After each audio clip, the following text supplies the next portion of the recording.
It's been a long time coming, but I like what I hear from the to the bass. It's been a long time coming, but I like what I hear from the to the bass. It's been a long time coming, but I like what I hear from the to the bass. It's been a long time coming. You're listening to Blackout Loud with Dave and JJ. Welcome back. It's September the 18th, 2012. I did say 12, not 11. I know it's been a while since we've been out, but here we are trying to get our schedules back in line, getting you ready for a big moment, and man, what's going on? It's been so long. It has been too long, in fact, so I apologize to Karen for my hectic schedule, because I know she's been on me about keeping up with LOL, but some exciting news that I'm pretty sure that the press release has either come out this week or it's getting ready to come out, that going into next week's Dover event, it'll be a full race. It'll be a full race both in the Nationwide and in the Sprint Cup Series. The Delaware Office of Highway Safety has come back to sponsor me again. They sponsored me last year while I drove the 38 car, and they are continuing on with their same slogan of drive sober, arrive alive. So it's gonna be exciting. The Nationwide portion of Dover, I'll be driving for the Go Canada team, the 27 car that I ran a couple start parks for the beginning of the year. And then obviously Go Canada. You got that just right. what you yeah. Well, you know, if the NHL goes on strike, you're gonna need they're gonna need something to do up in Canada anyway. But I'll be driving the 27 car on Friday or on Saturday with it'll be a blue car with yellow accents, and then the paint scheme will be reversed for Sunday, which I'll be in the 36 car, and it's gonna be fun. I'm excited about it. You know, obviously it's been a while since I've been able to run the entire race. You know, since maybe 5-6 races into the season before things went haywire with the 49. But definitely excited. Great cars on both sides of the fence there, and a lot of effort being put into making both races successful. Yeah, a lot of things, were up in the air, and you kind of threw the whole fantasy NASCAR because people were trading, like getting rid of all the other people in the category and picking up you, and then all of a sudden, my phone's ringing, my email's going, where's he going? I don't know. I don't know. But somehow, and I'm not sure how, but you managed to squeeze your way up into first place. And you made a trade, which is probably the best move. You made a trade that will probably go down in Trackside Pool's history, one that you've never done before, because you commit with your guys but you picked up Keselowski at the right time, and you were tied with 2 other teams for most of the year. So now you've separated yourself in first alone by almost 50 points. Nice. 50 points. 50 Pretty points. good, yeah. Well, I've gone with the strategy. Like you said, I pick my guys, I stick with them. I've learned that old JPM, 2 years in a row, wasn't getting the job done. So I didn't even give Juan a shot this year. I did go with Carl this year, and he's been struggling. It's been a very off year for them. Made some changes, still haven't made it better. So, yeah, that's awesome. I was going to ask you because I knew that I was cracked up there in the top 10. Was way up there, and now hopefully I can hang in there for the rest of them. You picked the right team name for the right year for the right move. Return of the Dragon. Yes. I mean, come on. Return of the Dragon. That's exactly. Well, now everyone's going to know exactly who I am. Of course, being out front, they all know who is out front. Yeah. They're not. They are. We are chasing you. So yeah. So easy on the prize if you win this thing. The budget isn't. Well, maybe for the prize, I'll just have Karen come over. She can wash my car for me. There you go. Do I get to drive it too? To the car wash? No, you just get to wash it. You don't get to hand wash it, not take it somewhere to get it washed. So much much is going on. So this weekend, attempting to qualify the 37.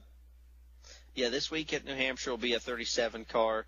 We've obviously the last two races have been a pretty major struggle.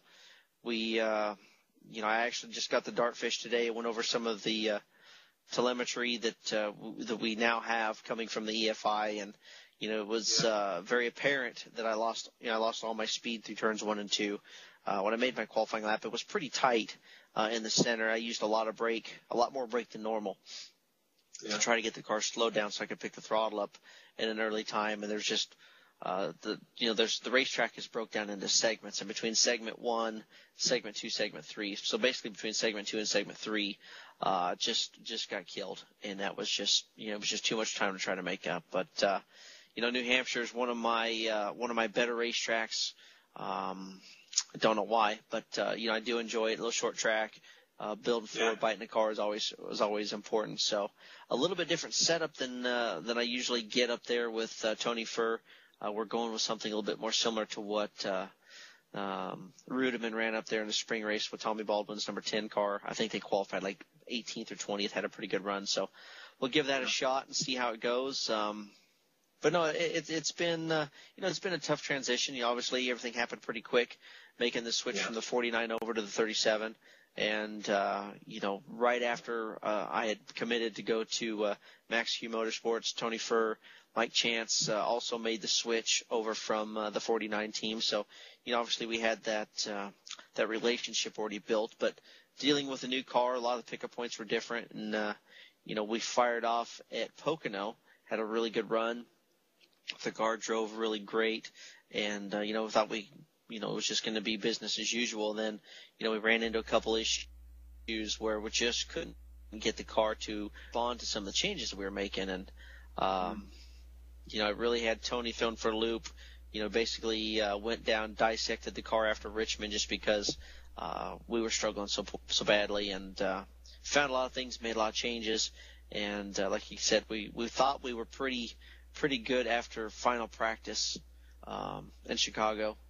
And, the racetrack changes quite a bit. Obviously qualifying on Saturday after having a Friday practice makes things pretty difficult too. And we just expected the racetrack to free up quite a bit, and it really did. And I think the track conditions were very similar, and we were just too tight. So, sometimes it's a guessing game.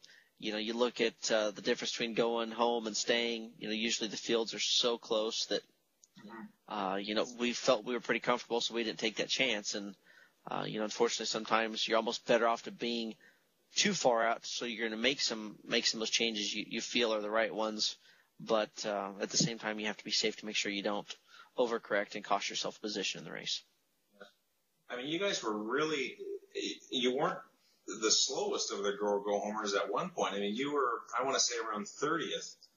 And I thought, wow, here we go. But when it came to qualifying, like you said, you know where you lost it, right? So in between that 1 and 2 segments. So.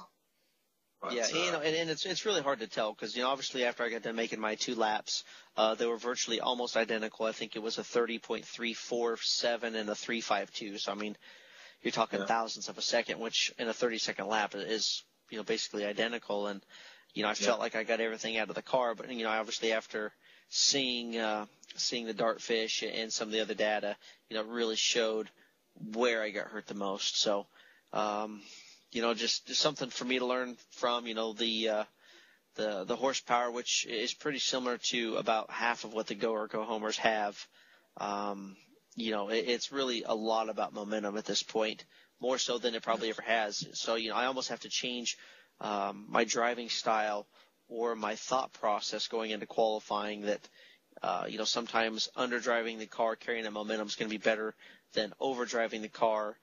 Maybe putting the car in a position where you bind it up, you lose a little bit of speed because you just don't have the acceleration to make up for that speed you lose in the middle of the corner. So you're talking about, this week we got New Hampshire, next week we're in Dover. I would say I'm like I'm coming, but so you're going to drive the 36 with the Delaware Highway Safety Program. Now, what is the relationship between the 37 and the 36? I mean, because you've driven the 10 at some point earlier, I think, for a race this year. So since the a couple races this year. Yeah. You know, there's a technical alliance with Tommy Baldwin Racing and Max Q Motorsports.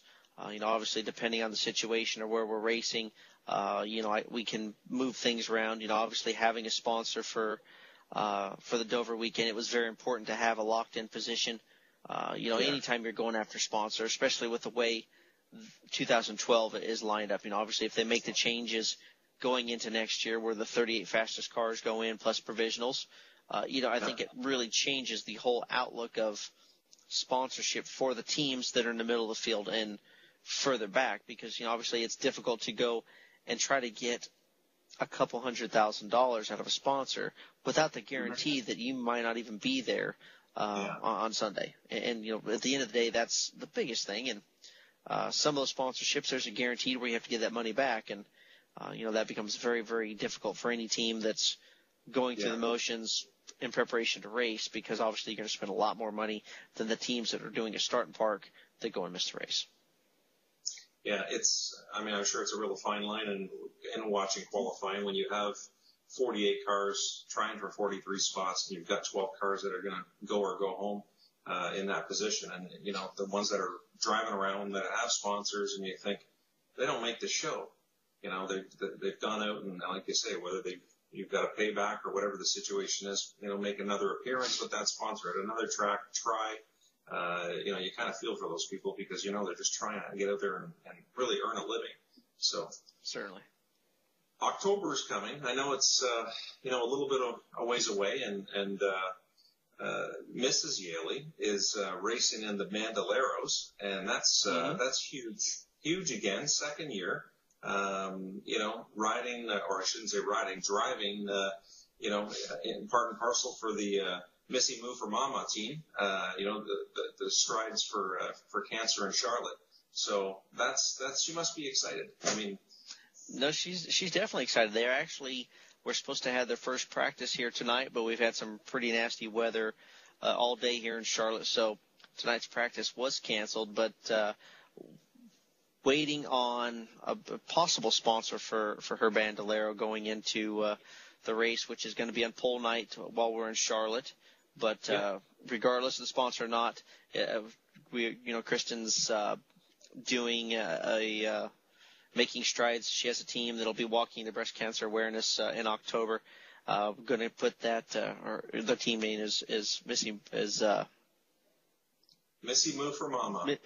Missy Moo for Mama, not Mama, for Mama. Oh. And Mama. for Mama, for Grandma Karen. Yeah. So that's going to be on the car. It'll be pink. Uniform will be pink. Everything's going to be pink. It's going to be should be pretty exciting. I know that Off Axis is working on her helmet. Hopefully we'll have it later this week. So I mean, she's gonna look professional.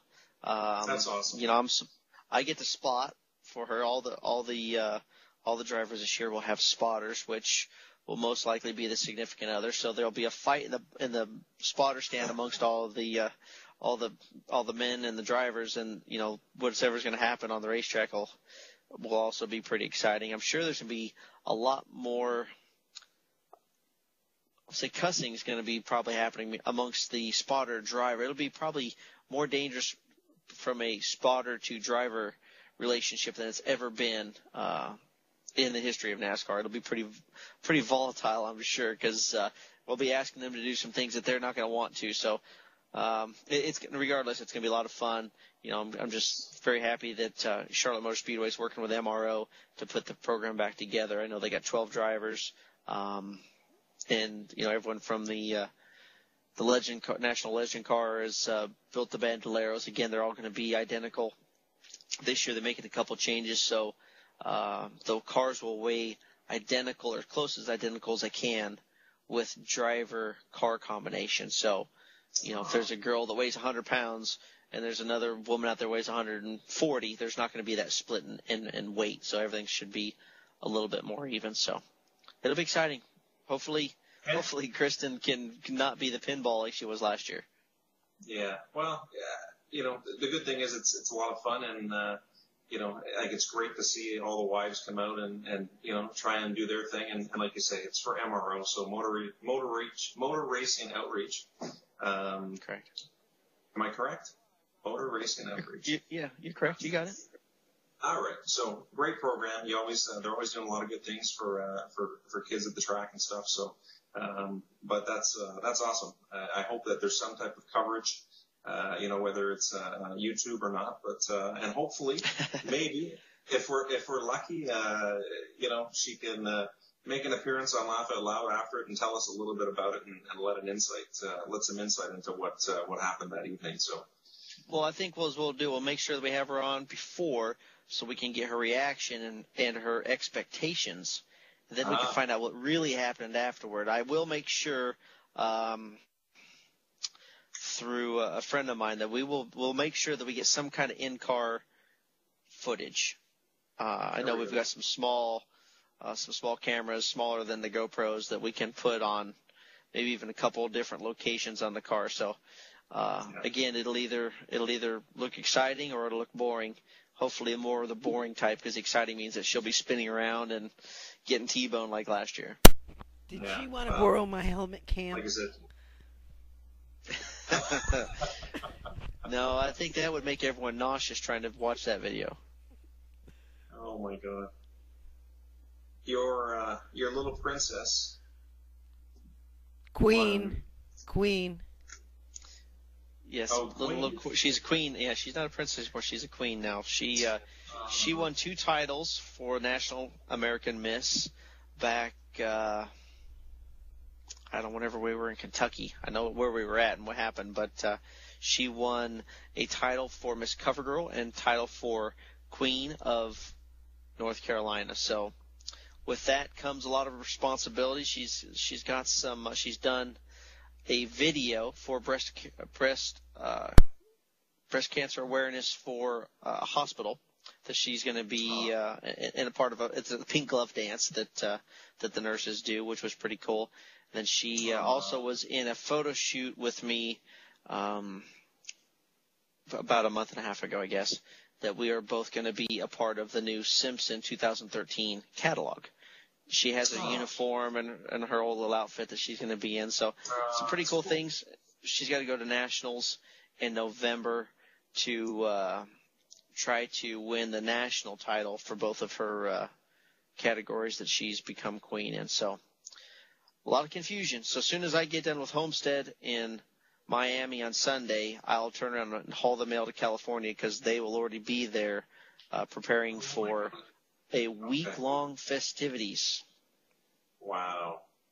Yeah, let me tell you, it's exciting. No kidding. Man, that's good. Good news. Good for her. Yeah, Chip off the old she's block enjoying try, it. Yeah. No, unfortunately not. Oh, Yeah, that's 7 going on 14. Not good.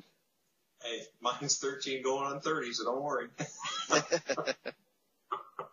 All but the car keys. That's all that's next. Yeah. Oh my God. As you know, they go like that. So they grow up so fast. Yeah, it goes a little too quick. Yeah, just a little too quick. That's it. What else you got planned later in the year? Anything you want to talk about after Dover? No, I mean there's some possibilities about maybe running a couple more races later on in the year. I think Homestead is slated in for a race, a possibility maybe for Texas, maybe even Phoenix. So, obviously not giving up, even though we only have a handful of races left this year. But, the big thing is just continue to work with the possibilities of 2013. There are some people that are interested in doing some things. So continue to try to work those relationships into something solid for 2013 and moving forward. So, it's that time of year that you almost say give up on the rest of this year, but you're definitely looking about making improvements for 2013, making sure you have a solid program, and getting things in place to where, it doesn't usually take but a couple blinks of the eyes that Daytona's back around and you're starting all over again. Oh, I know. It's crazy. Unbelievable.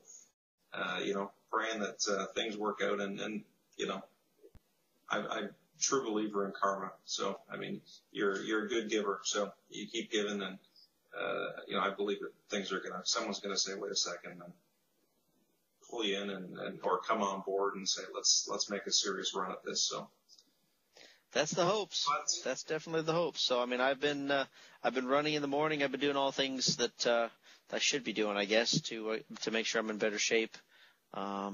Interviewing with a trainer. I actually talked to maybe going and working out with some of the trainers at Hendrick. So, making sure that when that time does come, that I've put myself in the best physical condition that I can, and it takes all different aspects anymore to make sure you're successful. So, got to make sure that when that opportunity does present itself, I'm ready to take advantage of it. Absolutely. Yeah, there's I don't think there's a time for a pause, or I'll get back to you in a week, or, let me just work on a few things, like you say. You know what? The phone rings, the letter comes in the mail, the email goes off, whatever the situation is, it's go time, right? You just got to be ready. Yeah, exactly. So. Exactly. Okay. So.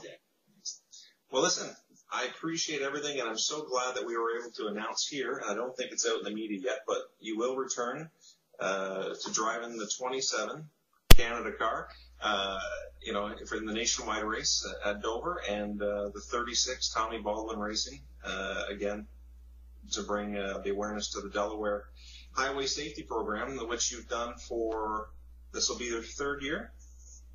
This will be the second year. Second year second year for Drive Sober, Arrive Alive, and then I've done the Click It or Ticket program twice now in the spring. So kind of a part of the Delaware Office Highway Safety's most wanted list of trying to get – sometimes I don't know if that's a good thing. They want me to go out there and tell people to remind them that if you don't wear your seatbelt, or obviously drinking and driving is a horrible thing to do anyway. But, I guess I've got the track record for the seatbelt thing. Well, if I remember correctly, you won that, Click It or Ticket little contest because you didn't know how to take the seatbelt off and took the chair with you.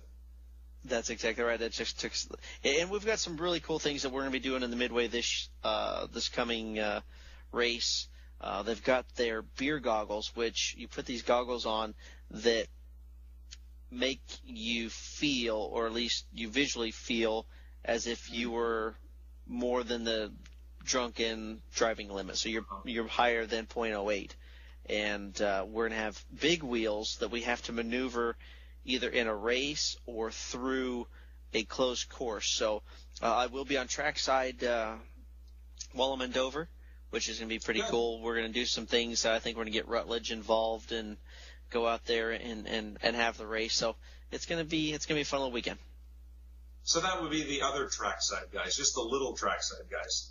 That's correct. The guys from Speed Trackside, the other one. Correct. All right. All right. Well, listen, I want to say thanks. It's been an absolute pleasure. We can't do this enough. There's no separation anxiety for me. I know Karen, she was, you saw her pulling her hair out there at the beginning, but, I know with scheduling and with everything that's going on at home, we understand that you're busy, and we will definitely touch base, to get the misses, expectations for the Bandoleros. And then, let's see what happens after she's all done. So absolutely. We'll get her done. Hopefully no bumps and no bruises for her. And continued success with her, raising, money and awareness for cancer, in the Charlotte area with her Missy Move for Mama.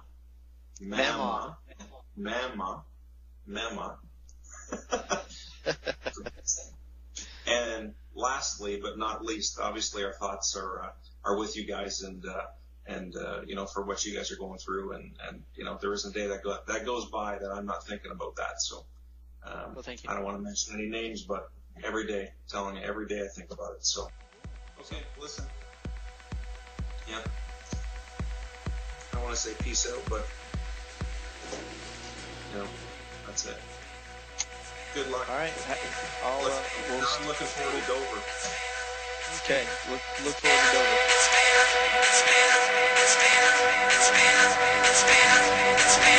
It's been a long time coming, but I like what I hear from been a long time coming, but I like what I hear from the to the bass. It's been a long time coming.